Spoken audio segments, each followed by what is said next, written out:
atuação do Flamengo contra o Nublense foi constrangedora, no alto termo. O Sampaoli está completamente perdido. A gente já sabia que ele era louco, mas ele agora está se mostrando louco e cego. Porque insistir com o Arthur Vidal, isso depõe contra o treinador.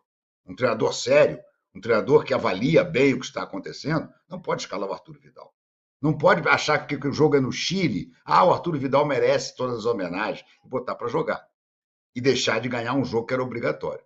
Então, o Flamengo sempre vai estar ali naquela plataforma dos que vão brigar pelos títulos pela qualidade do elenco que ele tem.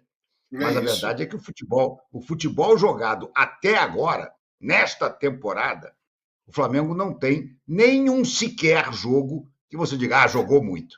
Quer dizer, o Flamengo não tem um jogo que seja assim, olha, não, esse time do Flamengo, jogando assim, ele vai lá para cima. Não tem. Tem o primeiro tempo contra o Flamengo que foi empolgante, mas não meteu a bola lá dentro. Nem no segundo tempo, quando ficou com um jogador a mais. Então, o Flamengo não tem, na temporada, não é só agora, na temporada, o Flamengo não tem um jogo que você possa dizer, esse é o Flamengo que vai disputar todos os títulos. Pela bola que ele está jogando, ele não vai disputar título nenhum. Mas, claro, pela qualidade do elenco, fica sempre se esperando que ele vai melhorar. Mas o São Paulo está completamente perdido. E já começam a surgir informações, inclusive uma entrevista do Felipe Luiz, não é nem dizer que é informação, o Felipe Luiz falou que o problema do time não é físico, é tático e técnico. E agora outras informações de que os jogadores já estão muito incomodados com os treinamentos do São Paulo, que vem causando uma contusão atrás da outra, muscular. O Flamengo teve 6 jogadores com contusões muscular nos últimos 10 dias. Isso não é normal. E hoje eu já vi várias notas dizendo que, notas daqueles jornalistas e youtubers, não sei o que acompanham o dia a dia do Flamengo, que há insatisfação, que os jogadores entre si já comentam que está puxado demais, que esse negócio de treinar no dia do jogo está matando o time, enfim. Eu quero ver o que o São Paulo vai arrumar nesses 5 jogos. Se nesses 5 jogos ele não conseguir decolar, amigo, o final da pista está chegando. Ele que se cuida. Eu concordo. Você concorda no Gabigol? Mas ele elogiou aí. Tá. Não, ele meteu o gol lá. Deixa eu falar. O Gabigol é um dos maiores ídolos da história do Flamengo. O que esse cara joga. E tem os números dele hoje. Acho que são 424 jogos, 286, 14 títulos. Nossa, como é que vai falar dele? Como vai falar desse cara? Sem ele, o Flamengo não ganharia absolutamente nada.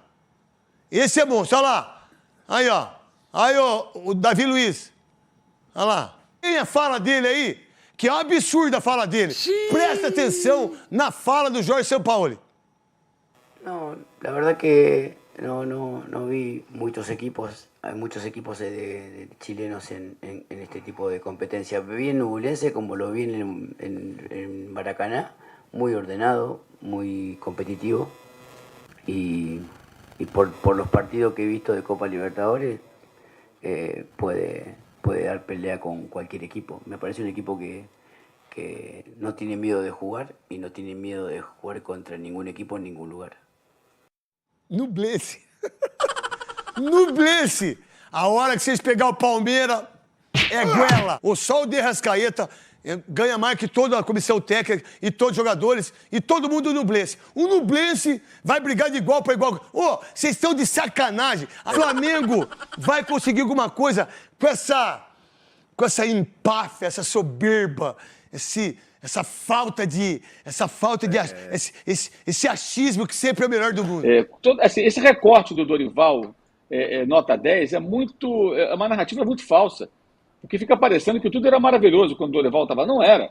Não era. O Flamengo não faz um grande jogo desde setembro do ano passado. O Dorival foi o técnico até o final do ano. Ou seja, ele também foi campeão jogando mal. Não apontava numa direção que fosse positiva. Nada, pelo contrário. Pelo contrário. Então, o Flamengo está tentando e não consegue também mudar esse cenário porque os dirigentes são omissos em relação aos jogadores. Esse jogo, por exemplo, agora lá no Chile, na quarta-feira, muita gente reclama, que escalou o Vidal, escalou não sei quem, tem vários jogadores fora de combate, ele mudou 6 atletas em relação ao jogo contra o Corinthians, porque é preciso, não é só o Diniz que tem que revezar o time, os outros técnicos também têm que fazer isso, E qualquer time que o Flamengo colocasse em campo, pelo seu elenco, qualquer escalação, tinha obrigação de ganhar do Ñublense, que é um time muito modesto, que nem joga no seu estádio, joga em Concepción, é outra cidade, estádio é maior, a torcida não lota aquela cancha, fica longe do campo, não tem pressão, não tem altitude, não tem nada. É um adversário frágil. E o Flamengo, mesmo assim, não só empatou, como correu o risco de perder. Porque é um time indolente, com alguns jogadores que realmente parece que jogam como se fosse ganhar a qualquer momento, desinteressados. Não foi esse jogo apenas, são vários jogos, e nada acontece com eles. E ainda tem a pérola do senhor Felipe Luiz, que deu uma declaração de que o problema não é físico, é técnico. Não é físico.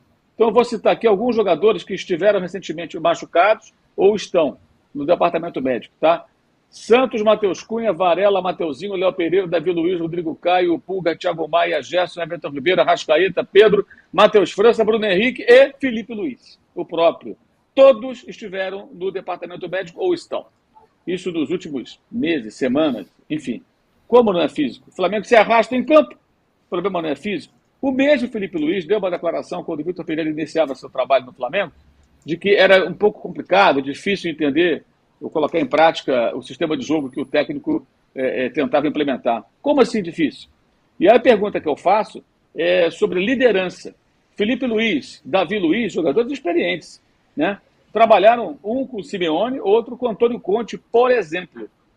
Bem, todo mundo que acompanha minimamente o futebol internacional sabe que eu citei aqui 2 técnicos ultra exigentes, que exigem que os seus times joguem no limite do limite do limite, né? O tempo todo. O Conte, por isso mesmo, briga com Deus e o mundo, e na briga que teve com os jogadores do Tottenham, acho que tinha razão tal a mediocridade da campanha do time lá de Londres, nessa temporada. Como é que era nessa época, que trabalhava com esses técnicos? A cobrança como é que era? Era menor do que a de São Paulo? Não, era maior, muito maior.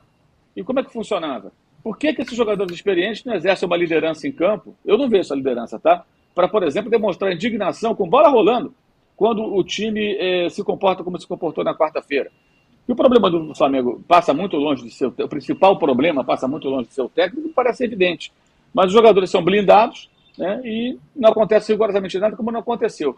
Da mesma maneira que o Flamengo rescinde o contrato de técnico e paga a multa, eu acho que deveria rescindir de alguns jogadores e pagar a multa rescisória. Assim, o elenco já foi bem renovado, mas precisa mais. E tem jogadores ali que têm a relação custo-benefício muito baixa. E não é só o Arthur Vidal, não.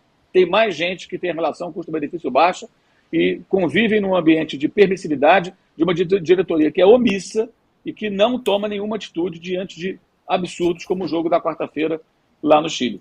Uma vergonha. Agora, se quiserem ficar a vida inteira um técnico que vai comer na mão dos jogadores, contratar um com o perfil do Dorival, que é um cara que fica ali contemporizando, vai levando e tal, como ele fez. O próprio Ceni foi assim, em 2020, embora não seja exatamente essa sua natureza. O Ceni compôs com o grupo, escalou todos os caciques do time, e foi campeão brasileiro, campeão carioca, ganhou a Supercopa, Taça Guanabara, e mandaram ele embora. Ou seja, se são reféns, né, tem que procurar técnico assim. Então, o que foram buscar Vitor Pereira, Paulo Souza, Sampaoli? Esses caras são de outro perfil. De outro perfil. Se o Abel Ferreira fosse amanhã para o Flamengo, sabe o que ia acontecer? Também não ia dar certo dessa maneira, porque ele vai querer botar para trabalhar de uma maneira, não vai trabalhar. Se o Guardiola chegar lá, não vai dar certo. Com ninguém vai dar certo, gente. Isso é óbvio. O Flamengo é refém de alguns jogadores de um elenco acomodado, indolente, e que é impressionante como nada acontece com os jogadores. Nem cobrança profissional você vê. Cobrança que eu falo é cobrança séria, de cima para baixo. Como em qualquer ambiente de trabalho, quando as coisas vão mal, né? E lá não tem isso. Jogam tudo para cima do técnico para ver se o técnico resolve. Mas o cara acaba sendo triturado pelo grupo. Essa declaração do Felipe Luiz era para a diretoria chamá-lo e perguntar: vem cá, o que você quer dizer? Estou falando de um cara que é bem inteligente. Estou tentando decifrar o que ele quis dizer com isso, porque eu não consegui ainda compreender. O problema não é físico, é técnico e tático. Como assim? Eu li aqui a lista de jogadores que estão ou passaram recentemente pelo departamento médico. Contra o Corinthians, parte da torcida vaiou o técnico, que colocou em campo o Arthur Vidal no lugar do Pulga. O Pulga sentiu câimbras. E só tinha um jogador de meio campo no banco, que era o Vidal. Porque o outro, que era o Vitor Hugo, entrou no começo da partida. Por quê? Porque o Arrascaeta estava machucado de novo, sentindo lesão agora no aquecimento. Mas olha, ontem o Bielsa fez a convocação da seleção do Uruguai. É claro que ele convocou o Arrascaeta. O técnico argentino pode ficar tranquilo que ele vai contar com o Arrascaeta até o dia da apresentação eu tenho certeza que ele vai estar saudável, forte, como estava lá no Catar, e vai vestir a gloriosa camisa celeste com toda a empolgação. Agora, o jogo do Flamengo, já não sei se ele vai poder ficar à disposição do técnico ou não. Aí é uma grande interrogação.